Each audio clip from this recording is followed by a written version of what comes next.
एक किसान था। उसे 4 पुत्र थे। सब आलसी थे। किसान को बहुत चिंता बना रहता था कि मेरा कोई भी पुत्र कामयाब नहीं है। उसे कैसे शिक्षा दी जाए जिससे कि जीवन में सफलता प्राप्त कर सके। किसान बूढ़ा हो चला था। एक दिन किसान ज्यादा बीमार पड़ गया। उन्हें बचने की कम उम्मीद रह रहा था। उसने अपने चारों बेटे को बुलवाया और कहा, बाग वाले खेत में मैंने एक बड़ा कलश में करीब 10 लाख रुपए किसी जगह जमीन में गाड़ दिया है। किसान के इतना कहते ही उनका अंतिम सांस छूट गया। चारों भाई ने सोचा कि पहले पिताजी का दाह संस्कार कर दिया जाए, तब खेत के जमीन खोदेंगे। ऐसा ही सोच के अनुसार किया। पूरे खेत को खोद डाला। रुपए तो एक भी न मिला, परंतु जब खेत में बोआई किए तो फसल अच्छी लगी और अन्न काफी उपजा। सभी भाई काफी खुश थे। एक बार एक नौजवान लड़के ने सुकरात से पूछा कि सफलता का रहस्य क्या है।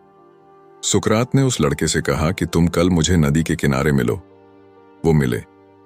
फिर सुकरात ने नौजवान से उनके साथ नदी की तरफ बढ़ने को कहा, और जब आगे बढ़ते बढ़ते पानी गले तक पहुंच गया, तभी अचानक सुकरात ने उस लड़के का सर पकड़ के पानी में डुबो दिया।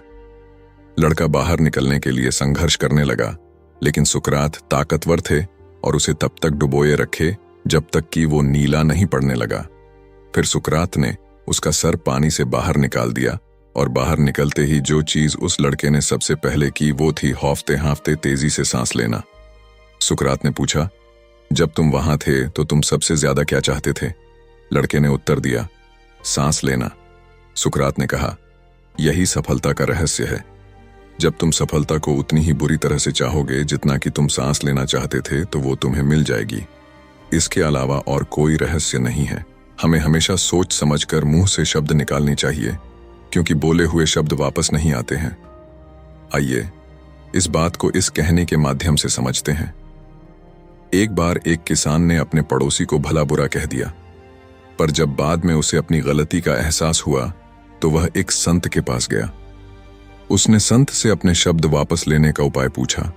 संत ने किसान से कहा, तुम खूब सारे पंख इकट्ठा कर लो और उन्हें शहर के बीचों बीच जाकर रख दो।